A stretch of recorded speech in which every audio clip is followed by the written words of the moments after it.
Hi friends, please subscribe to Amravati Media and press the bell icon for more latest updates. Jagan మూడు రాజధానుల్ని వదిలేసినట్లేనా? రాష్ట్ర విభజన తరువాత ఆంధ్రప్రదేశ్లో తొలిసారి అధికారం చేపట్టిన తెలుగుదేశం పార్టీ అమరావతికి అంకురార్పణ చేసింది. అందుకు అప్పుడు ప్రధాన ప్రతిపక్షంగా ఉన్న వైసీపీ కూడా ఓకే చెప్పింది. కానీ 2019లో అధికారంలోకి వచ్చాక అనూహ్యంగా యూటర్న్ తీసుకుని మూడు రాజధానుల ప్రతిపాదనను తెర మీదకు తెచ్చింది. దీంతో అప్పటికే ప్రారంభమైన అమరావతి నిర్మాణ పనులు ఎక్కడివక్కడ ఆగిపోయాయి. కట్ చేస్తే 5 ఏళ్ల తరువాత సీన్ తిరగబడింది.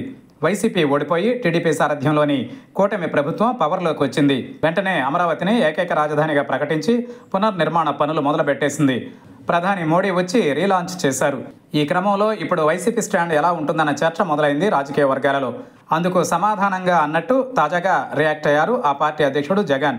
కూటమి ప్రభుత్వ ఏడాది పాలనపై మాట్లాడిన మాజీ సీఎం రాజధాని విషయంలో తమ వైఖరి ఏంటో క్లారిటీ ఇచ్చేశారు. దానిని బట్టి చూస్తూ ఉంటే మూడు రాజధానుల స్టాండ్ నుంచి వైసీపీ యూటర్న్ తీసుకున్నట్టే కనిపిస్తోందని అంటున్నారు పరిశీలకులు. అమరావతి పేరుతో దోపిడీ జరుగుతోందని మరోసారి ఆరోపించారు జగన్.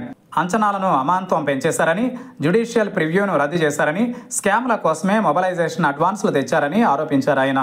ప్రస్తుతం జరిగే పనులకే 70,000 కోట్లకు పైగా నిధులు కావాలని, దానికోసం ఎడాపెడా అప్పులు చేస్తున్నారంటూ విమర్శించారు.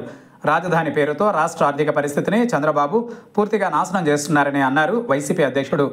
అంతవరకు ఓకే. దాదాపు ఇలాంటి ఆరోపణలు, విమర్శలే గతంలో కూడా చేశారు.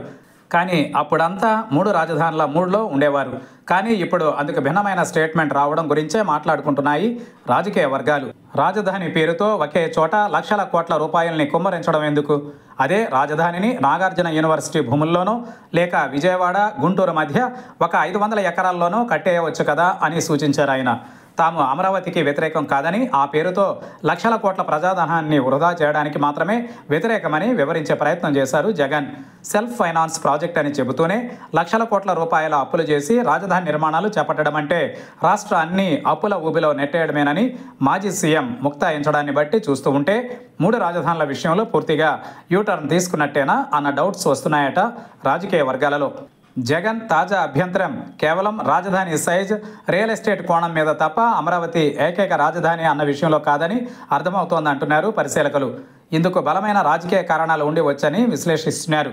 రాజధాని ప్రాంతంలో వైసీపీ బలహీనపడడం, అమరావతికి వైసీపీ వ్యతిరేకమైన ప్రచారాలు కొనసాగుతూనే ఉండడంతో ఆ విషయంలో క్లారిటీ ఇవ్వడం కోసమే మరోసారి ఈ అంశాన్ని ప్రస్తావించి ఉండవచ్చు అంటున్నారు. తాము అమరావతికి వ్యతిరేకం కాదు, 1000 ఎకరాల భూముల పూలింగ్, లక్షల కోట్ల ఖర్చుతో జరిపే నిర్మాణాలకు మాత్రమే వ్యతిరేకమని చెప్పుకొచ్చే ప్రయత్నం చేస్తుంటారని భావిస్తున్నారు పొలిటికల్ పండిట్స్. వైసీపీకి లాభ నష్టాల సంగతి అటుంచితే మరోసారి 1000 ఎకరాల భూములు పూలింగ్ చేయబోతున్నారన్న ప్రచారం జరుగుతున్న టైంలో ఆయన వ్యూహాత్మకంగానే తక్కువ ఖర్చుతో గుంటూరు, విజయవాడల మధ్య రాజధాని ఏర్పాటు చేసుకోవచ్చని సూచించి ఉండవచ్చు అంటున్నారు. పనిలో పనిగా ఈ రెండు ప్రాంతాల మధ్య అయితే తమకు అభ్యంతరాలు లేవంటూ వైఖరి ఏంటో స్పష్టం చేసే ప్రయత్నం జరిగి ఉంటుందని అంచనా వేస్తున్నారు కొందరు. ఈ పాయింట్ను కూటమి ప్రభుత్వం ఎలా రిసీవ్ చేసుకున్నా తాము మాత్రం గుంటూరు, విజయవాడ అభివృద్ధికి కట్టుబడి ఉంటామని చెప్పకనే చెప్పినట్లయిందని విశ్లేషిస్తున్నారు ఇంకొందరు. ఈ ప్రాంతంలో పార్టీకి జరిగిన డ్యామేజీని కవర్ చేసుకోవడంలో భాగంగా కూడా అలా మాట్లాడి ఉండొచ్చు అన్నది ఇంకో వెర్షన్. అలాగే అంతర్జాతీయ విమానాశ్రయం, స్టేడియం అంటూ మరోసారి 1000 ఎకరాల భూమిని ప్రజాభిష్టానికి వ్యతిరేకంగా పూలింగ్ చేయాలనుకుంటే దానిని వ్యతిరేకించే వారికి అండగా ఉంటామన్న సంకేతాలు పంపి ఉండవచ్చన్న అభిప్రాయాలు సైతం ఉన్నాయి. మరి అమరావతి విషయంలో వైసీపీ లేటెస్ట్ స్టాండ్ ఏ మేరకు లాభిస్తుంది? గుంటూరు, విజయవాడ ప్రజలు దీనిని ఎలా రిసీవ్ చేసుకుంటారన్నది చూడాలి.